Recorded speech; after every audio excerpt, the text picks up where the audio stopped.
Bosnia is living history, visible scars, and unexpected beauty. A small city, intense and deeply authentic. It was waiting for us at the end of the road.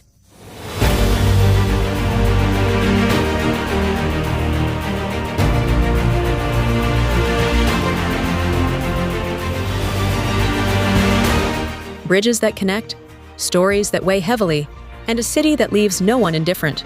Travel companions, welcome to Mostar.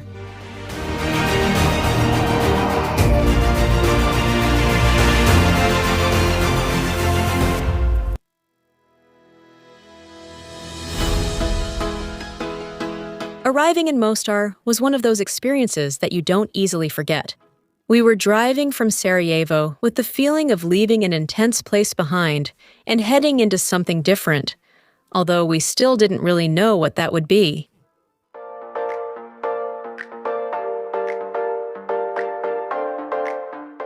The road began to offer us landscapes that looked like they were straight out of a postcard. Rivers with an intense green color, mountains opening up at every turn, and small villages that appeared and disappeared almost before we had time to take them in. And there, while we were in the car, we realized something. The journey had already begun long before we arrived.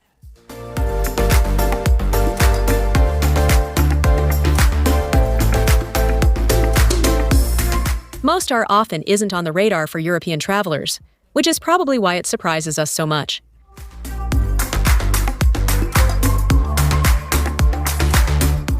What is it about this city that creates so much anticipation?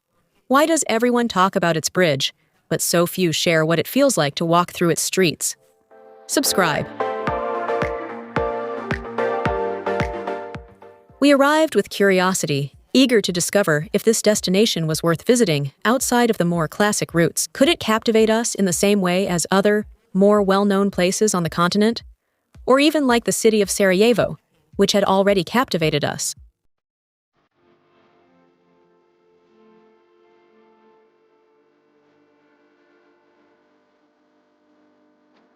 When the signs for Mostar started to appear, we felt that the journey had prepared us for the arrival. It wasn't a sudden intrusion. Mostar revealed itself to us little by little. Subscribe. And it was at that moment when we made the first decision of the journey, to see Mostar from above, before coming into contact with it.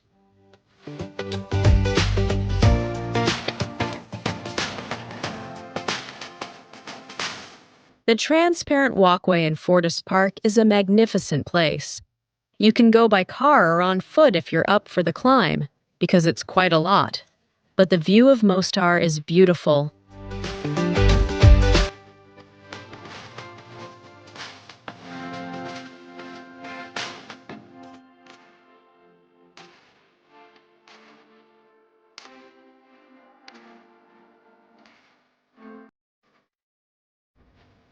And now, we were heading to the hotel.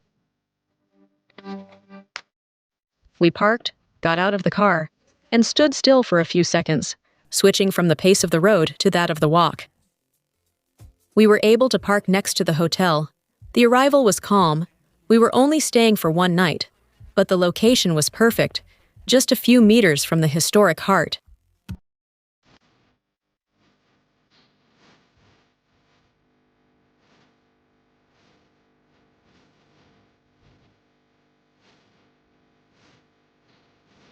I'll leave the QR code here, as always.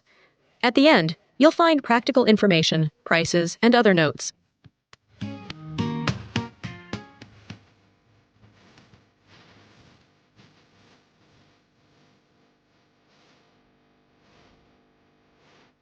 We left our luggage and went out. Almost immediately, from the window, you could already sense low roofs, narrow streets, and distant sounds. It was enough to just go out and walk.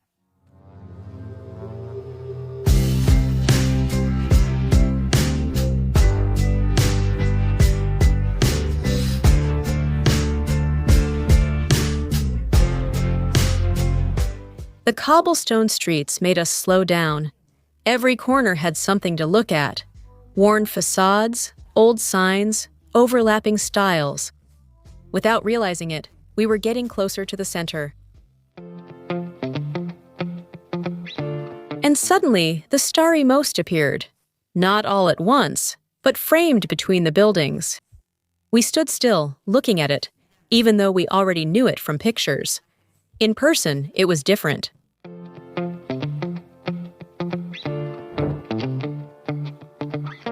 The old bridge, Ode Mostar, was built in the 16th century, destroyed during the war in 1993, and rebuilt in 2004.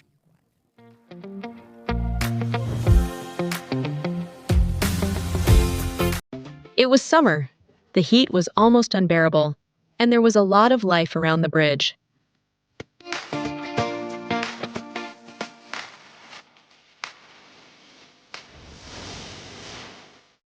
A diver was getting ready to jump into the Nightfall River. People were waiting, clapping, looking up. The ritual repeated itself.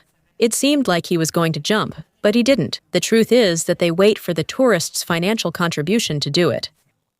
Watching it from below is more impressive than you might imagine.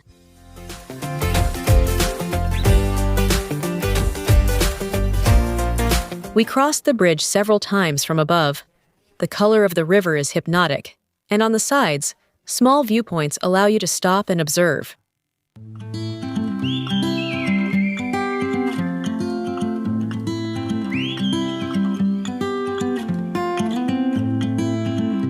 Very close by are the Alavija and Tara Towers, which flank the bridge and reinforce that strong sense of history. The number of people during the day is impressive, really impressive. Walking upstream, we reached the Kriva Kupriya Bridge, the crooked bridge, smaller, more discreet, but with a lot of charm.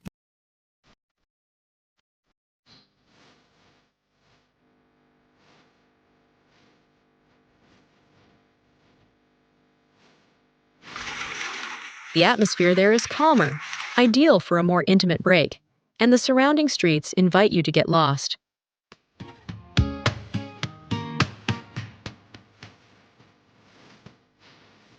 The historic center. It is organized on both sides of the river. Minarets, mosques like Koski, Majemed, Paya, bell towers, and low houses coexist naturally. East and west blend effortlessly. Everything is close, everything makes sense.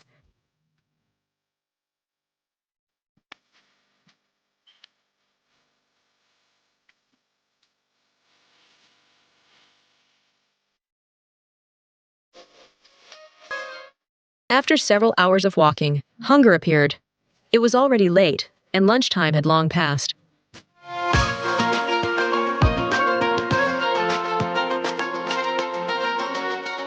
We chose to eat something light in the historic center, at a simple restaurant with outdoor tables. From there, we observed the rhythm of the city from a different perspective. A necessary pause to sort out our feelings. Thank you for watching the video.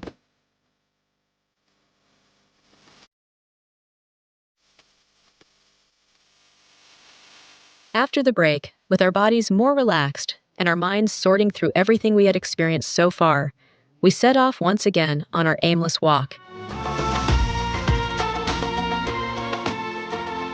If you're enjoying traveling with us through this city, we invite you to subscribe to the channel and like the video so we can keep discovering different places in Europe together, always with company.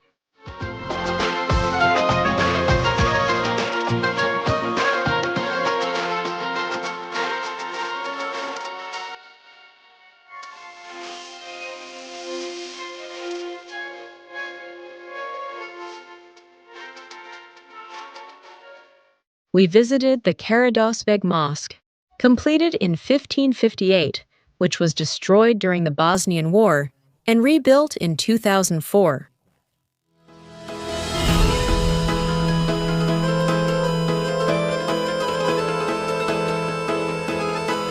Now we'll do the day's final activity.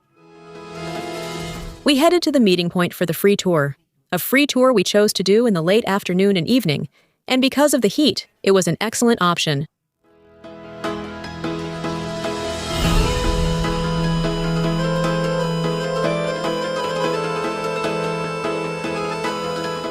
Doing one in Mostar seemed almost essential to us, not because the city is big, but precisely because it's the opposite. We knew that behind every street and every building, there were stories that aren't visible at first glance, and we wanted to hear them from someone who could tell them from the inside. The group gradually came together, people of different ages, from different countries, all with the same curiosity and the same language that united us. The guide arrived on time, and from the very first words, it was clear that this wasn't going to be a superficial tour. He spoke calmly, with respect, and with a warmth that invited us to listen. It wasn't a memorized speech, but a lived story. Ivan captured the group's attention from the very first minutes. We started walking again through the historic center, but this time with a different perspective, thanks. Places we had already passed took on a different meaning. Ivan pointed out key spots, highlighting details that we hadn't noticed before. A mark on a wall, a rebuilt building, a facade that looked new but wasn't. A large part of the tour was shaped by the recent history of Mostar. The war, the division of the city, the destruction of the Starry Most, and its subsequent reconstruction. Hearing all of that while being there, walking through the same streets, was impactful, not from exaggerated drama, but from an honest, direct, and very human narration.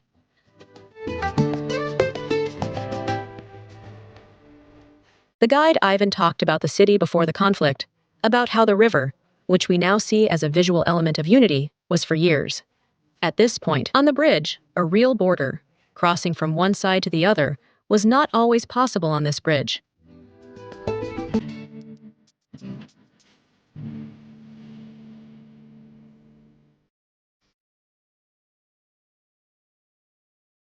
Hearing that while we were standing near it gave the story a completely different dimension. As the afternoon went on, the light began to soften, the sun slowly went down, and Mostar entered a very special transition.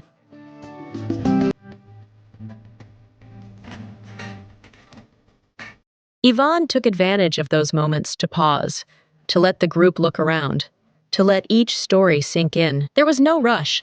The pace of the tour matched the pace of the city. We passed by different key spots, some obvious and others more discreet. Mosques, administrative buildings, streets that seem quiet today, but were once the scene of very difficult moments. The story wasn't just focused on dates or facts, but on how all of that still influences everyday life in Mostar.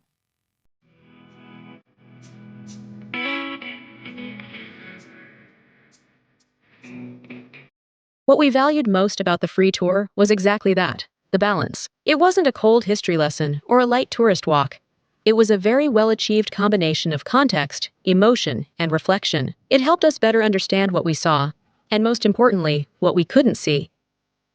The rain, which had come earlier in the day, threatened the night, and Ivan, very wisely, found us a place in a restaurant where we could sit and continue telling us the recent history of the city. In short, the history he himself had lived. The group listened in silence. It was clear that the stories touched everyone. Some asked questions, while others simply nodded. There was respect, attention, and a shared feeling of experiencing something important. Mostar didn't have an easy past, and he didn't try to soften that. On the contrary, he explained it clearly. When we said goodbye to Ivan, we felt like we had made an excellent choice. Mie not only complimented the day's tour, but elevated it. She gave us context, depth, and a much clearer understanding of the city.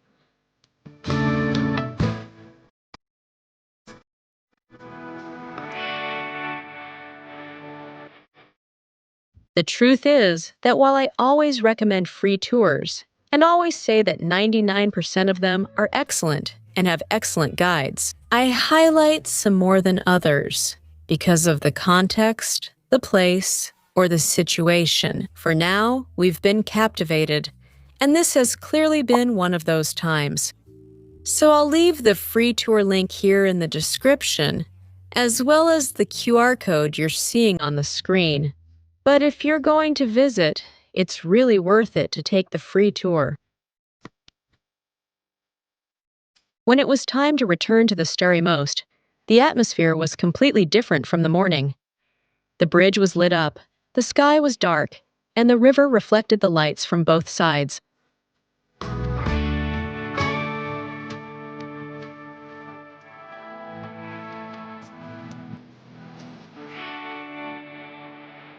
We walked a bit longer without a set direction, talking about what we had heard. Each of us processed the information in our own way, but we all agreed on the same thing. Mostar is a place that is better understood when you know its history, when you listen to those who lived it and tell its story.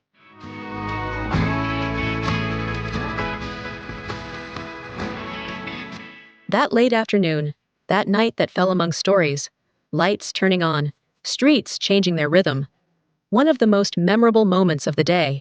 It left us with a deep sense of respect for the city and a desire to keep discovering it from a more conscious place.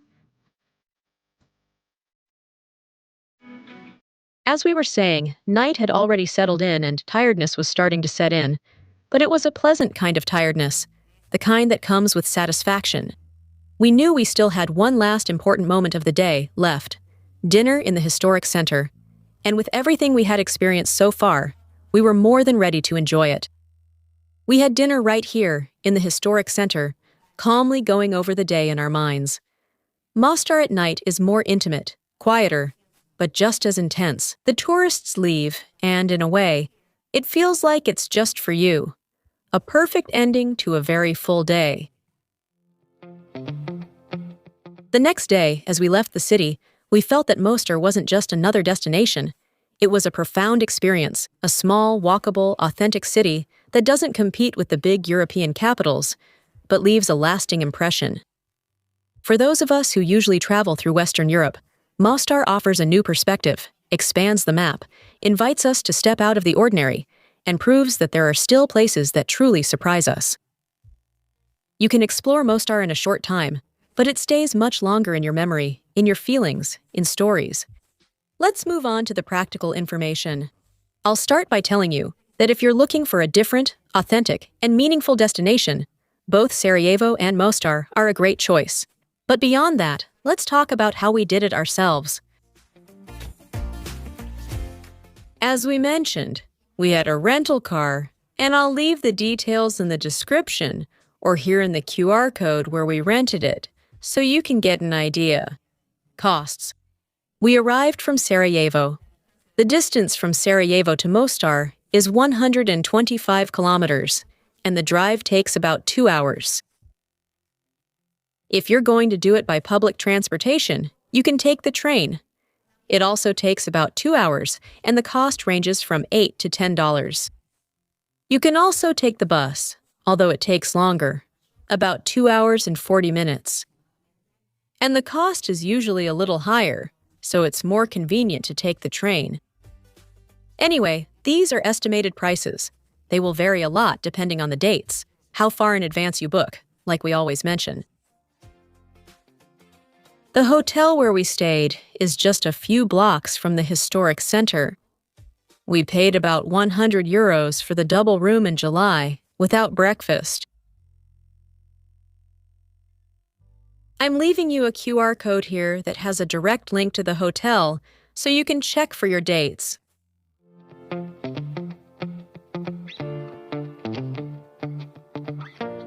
You already saw the dinner during the tour, and here I'm also leaving you the bill so you can see, and there were 4 of us.